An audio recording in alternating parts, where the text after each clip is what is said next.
Well, hello everyone, and welcome back to 30 Days of Love. This week, we're turning to the heart of collective courage. The theme is mobilizing action.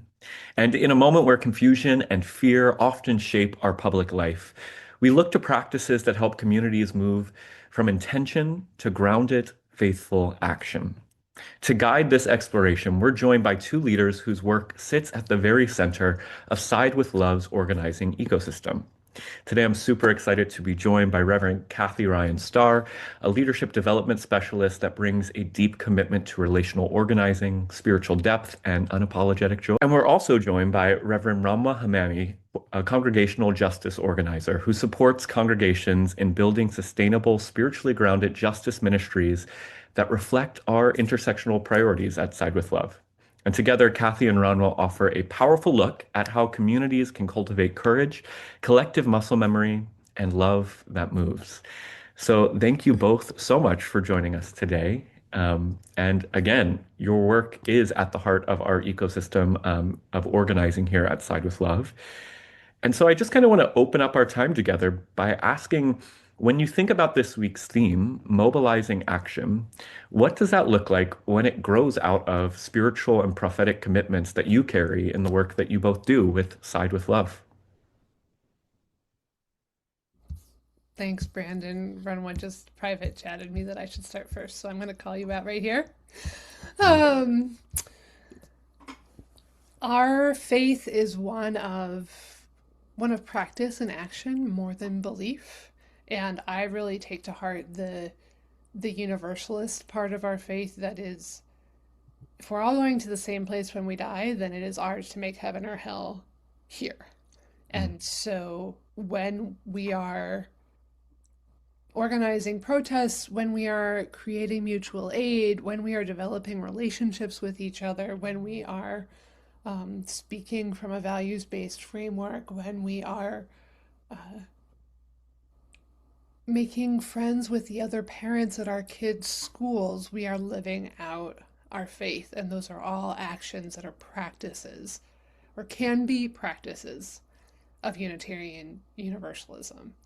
And so while we often get called, oh, you show up, but you don't know why. No, like this is who I am. This is my practice as a Unitarian Universalist, is how I show up in the world and what I do and what you all are doing too.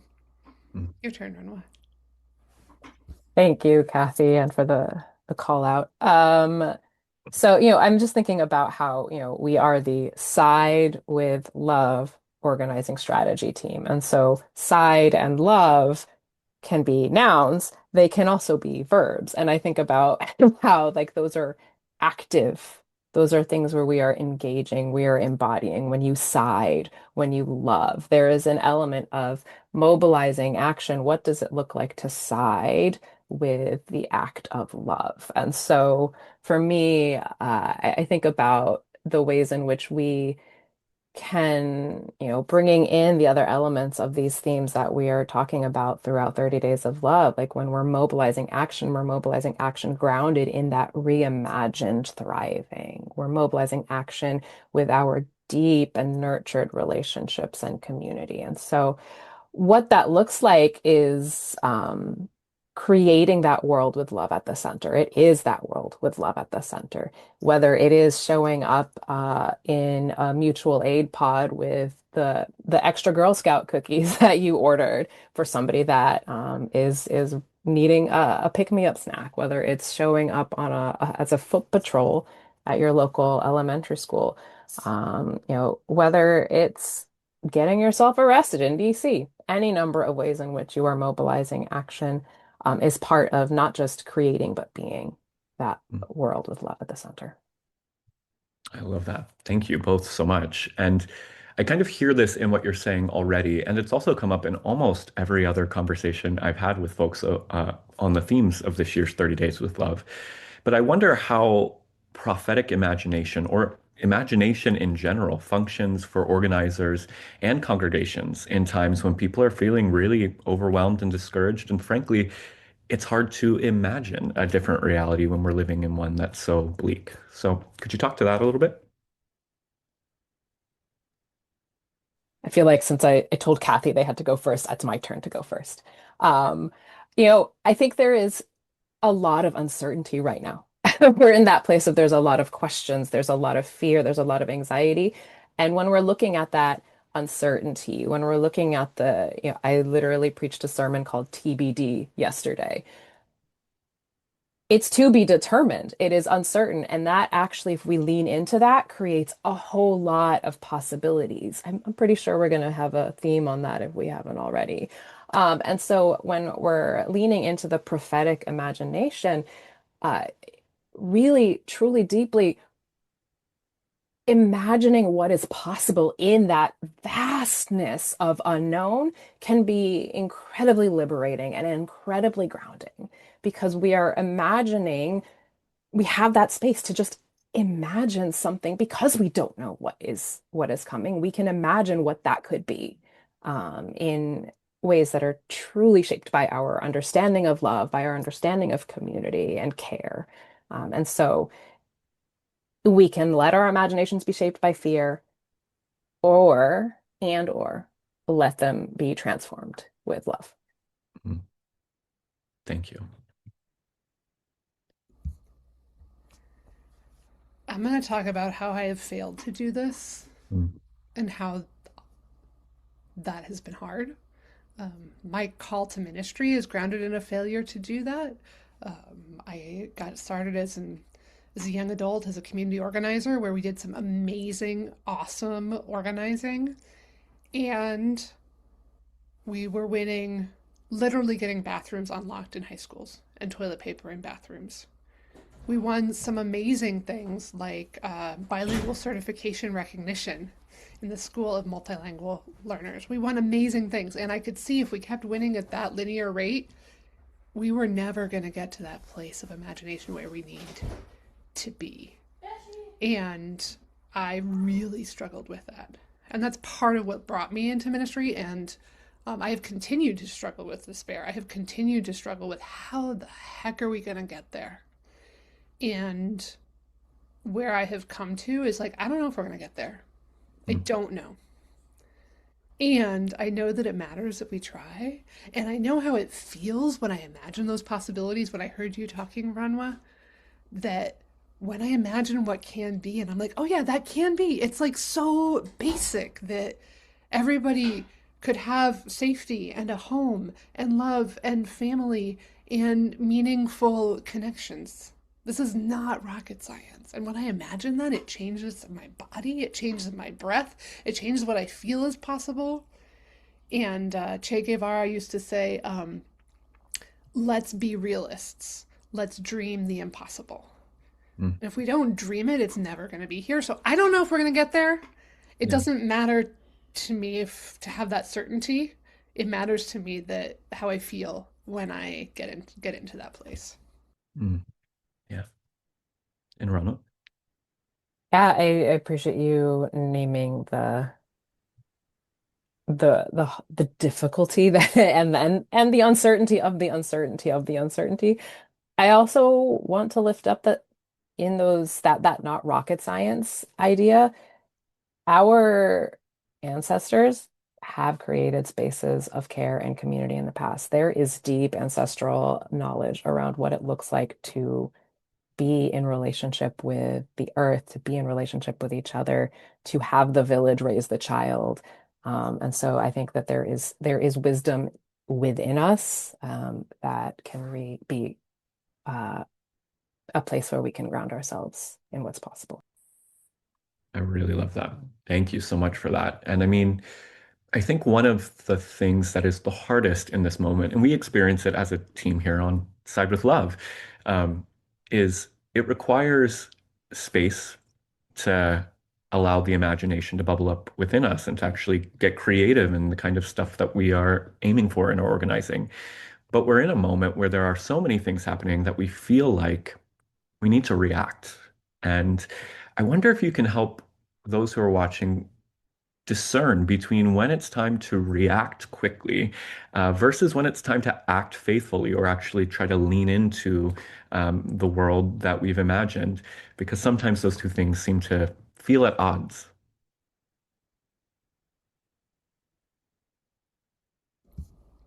I can go, even though I don't totally have an answer. We're working, right? I don't know if you all can see on the recording, but Renwa and I are giving each other a look. Do you want to? Um, yeah. Um, Let me collect my thoughts for a second. We are a people of both and in multiplicity and not binaries. And we are a people of multiple paths, and there's no one right path.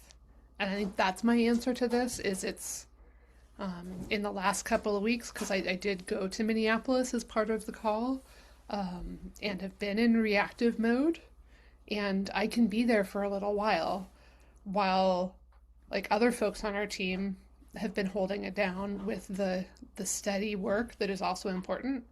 And now I'm shifting back into some of that work and doing some longer term thinking because the reality is we need both. And I think for me, the check is, am I acting in a grounded way? And when I feel that freneticness in my body, when I see I am not grounded, it doesn't matter if I'm in reactive or long term mode out there.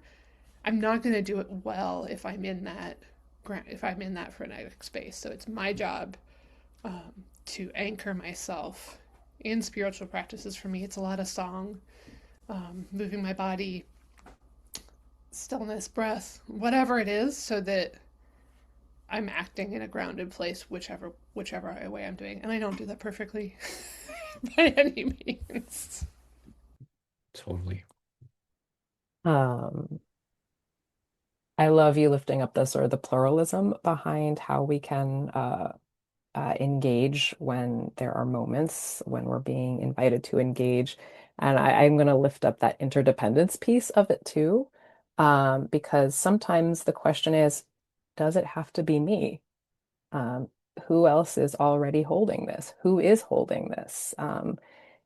There's the image that the metaphor that folks talk about often about the choir, where, you can have um, people holding this long note for 2 minutes, this choir holding the long note for 2 minutes, and at some point, you can't hold it for 2 minutes as an individual, but you can take a breath and come back in, and you allow somebody else to take a breath when you come back in. And so for me, there's that level of acting faithfully also remembers that not in a way that passes off responsibility, but in a way that acknowledges how we are in relationship, that there are other people also engaging in this work. There are other people we can bring into this work if it's not ours to hold in this moment. And so, I think like remembering those relationships, being in those relationships is critical. And so, yeah, I'll lift up that piece of it as well. And if there aren't other people who can pick it up and do it, then it's okay to stop anyways because that's a failure. That's a failure on us. If I'm the only one who can do this, then I'm not doing a good enough job Mm. at being in relationship with other folks, at sharing skills and co-learning, at developing the village we need. So sometimes it is even worse. Like if I'm the only one who can do this and I need a break, it's not ideal, but take that break because we need leaderful movements. Mm. I really love that. And it kind of dovetails right into something that's I've been seeing a lot. I mean, we witnessed a lot around Minneapolis recently. We saw it in DC last week in some protests that took place and direct actions that we did. There are broad coalitions coming together of people from different perspectives, faith groups and non-faith groups, and everything in between. And that brings to mind how collaboration is so essential in a moment like this. I wonder kind of what wisdom you might offer practically about how maybe a congregation would start building coalitions that are durable, grounded, and spiritually alive so that they're ready for a moment like the one we find ourselves in. Yeah, I mean, one of the things that we'll hear in congregations sometimes is, why aren't the people coming? We're holding this thing. Where are they? Where are the young people? Where are the people of color? I say as a formerly young person of color. And the one of the answers that sometimes is given is, have you gone there? Have you gone to the witness that they are holding? Have you been part of their ceasefire walk in their neighborhood? Have you uh, reached out directly to find out what is it you can support on their end. And so, and I don't want to do that like you, they false dichotomy, but wanting to name that part of creating those coalitions is showing up. That is, you need to be trusted by communities that are most impacted in order for them to bring you into those coalitions. And in that way, you are learning from what they already know is possible and what they already know the community needs. Thank you for that. I don't have anything to add to that. That was Good. just Perfect. One of the other realities, and we've touched on it in this moment, is a lot of the public witness and organizing we're doing is legitimately risky, and both to personal safety and community safety. And this year's theme in 30 Days of Love is love at the center. And so I wonder if you all could talk a little bit about what it looks like when community steps into public witness, how they should step into public witness when it is risky or vulnerable for them to do so.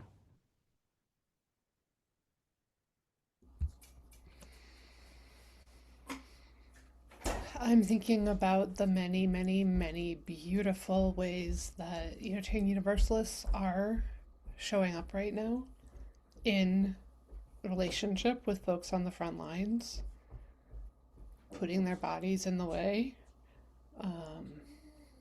but not doing that alone or without forethought. Um, so I see that in the folks in Maine who right now are facing a an ice surge in Portland and Lewiston. And this goes to run what you were saying in the last question, where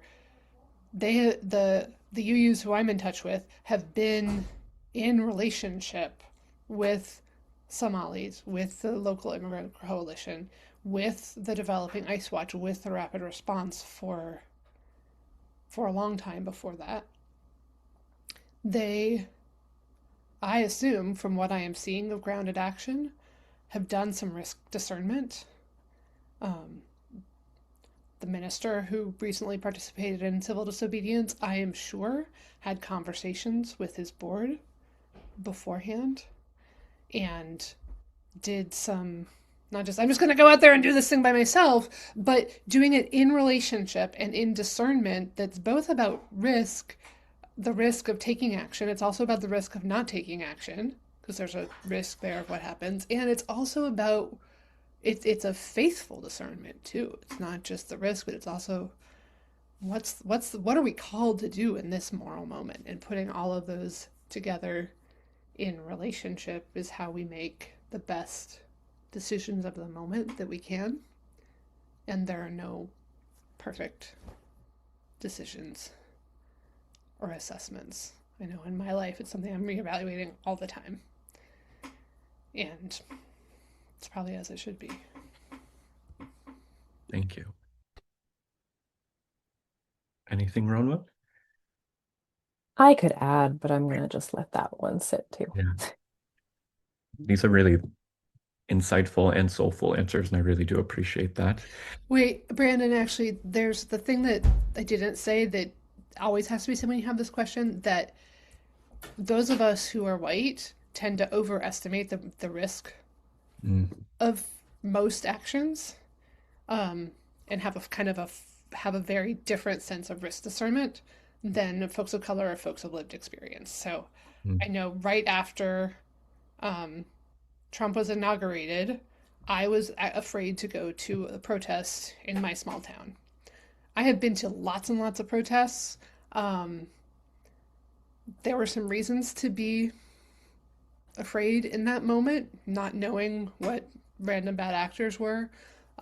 When I have participated in civil disobedience, my fear of what might happen, my sense of like this is higher risk, is I'm always at lower risk than folks of color. And so I think especially for white people right now, we need to keep calibrating our risk and saying, okay, this feels very, very risky to me. Let me check in, let me ground in that, and let me also put that in perspective with the realities that folks of color have been living for a really, really, really long time and continue to live and continue to be heightened today. Like, we need to be stepping out of our comfort zones. We need to be moving, not recklessly, but in relationship and in careful discernment, being aware of our privilege. Well, now that you had added that piece to it, I guess I have to say something. But no, we're talking about putting love at the center, and oftentimes when we're doing talking about like anti-racism and dismantling cultures of white supremacy, ableism, uh, anti-LGBTQ experience, it's putting the margins at the center. And so when I'm thinking about what love at the center um, can feel like and look like, and moving into that action when it can feel risky, is trusting that those that who have held those margins, who have always been on the fringe, who have always been at risk, have practices, have philosophies, have a network of care and safety that you are being invited into as well. And so I think that that is something when we're centering love, we are centering love. And that is the love that communities have had for each other um, for generations. And so just naming that it's an invitation to try something new. That's so good. Thank you both so much for that. And as we kind of come to the end of our brief time together today, I just am aware, I see it in my own congregation, people that are finally seeing how bad things are and are finally asking, is now the time for me to step up, but feel like they have no clue where to even begin. And I know this is happening in communities all across the country. Um, I wonder what you would say to folks that are just starting to begin their journey of wanting to get involved and mobilize action. What's the first step?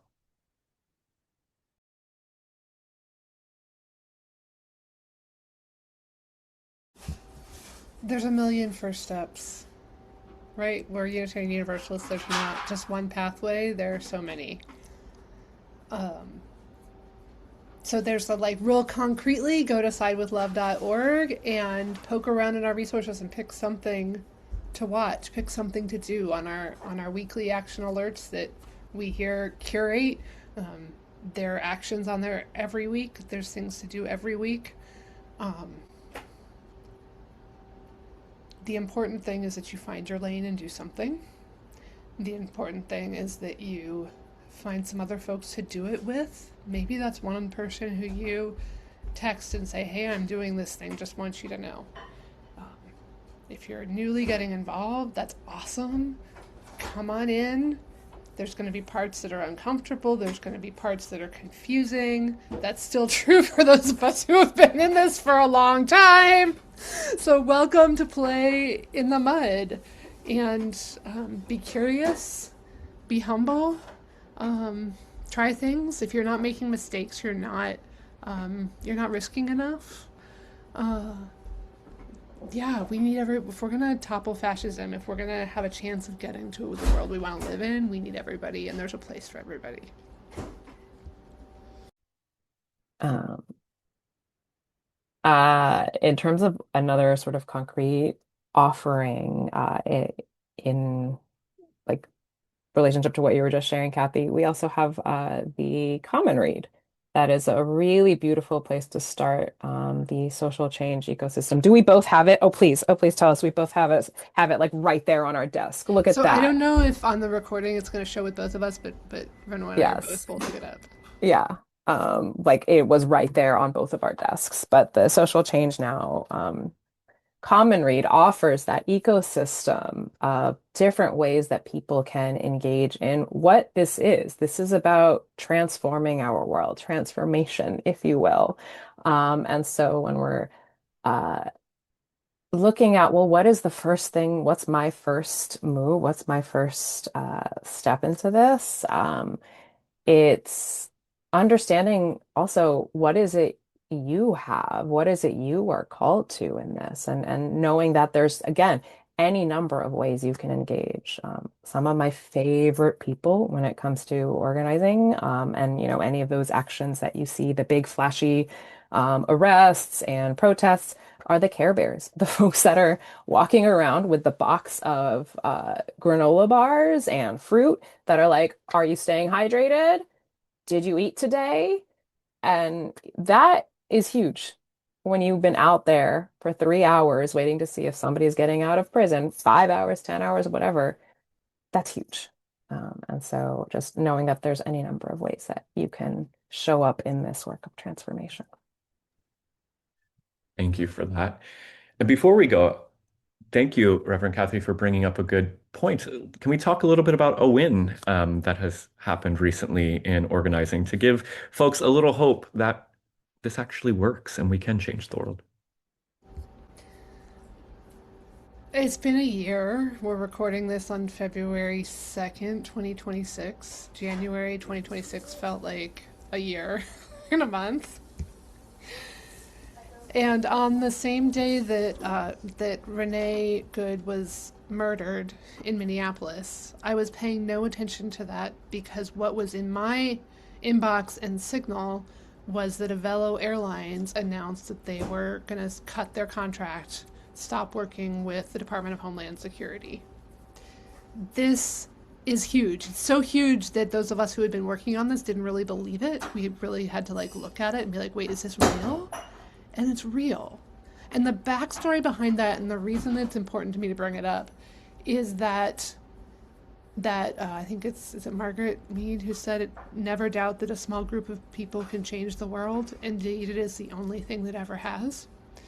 Which is sometimes really hard to believe because it's like, oh yeah, we're out here doing those, getting arrested, doing this or that or the other, and it takes big groups of people. Well, let me tell y'all, the Avelo campaign was one, the Avelo Airlines, small airline, contract for $150 million to run deportation flights.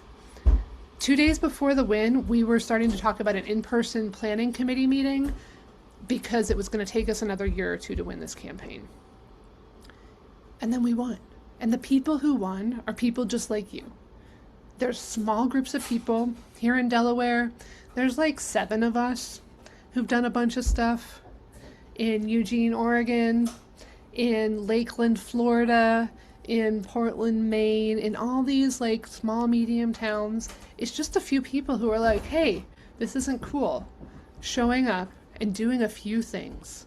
And a few people, and somebody's saying, hey, I'm going to how about we do a weekend of action around when people are traveling, saying no thanks to Avelo on Thanksgiving. And 20 different airports had actions. One of them had 2 people at it. I think the biggest one maybe had 100 people at it. It really is true that what we do matters. And when that's hard to believe, take a look at this Avelo campaign. We need to honor the wins. The deportation machine is still moving fast and furious. But a handful of people in a handful of places stopped this big company, $150 million. And if we can do that, and if we can keep doing that, we can actually stop the deportation machine. And that's one of the things that really gives me hope and prophetic imagination is we did that. We did that. Some of y'all did that.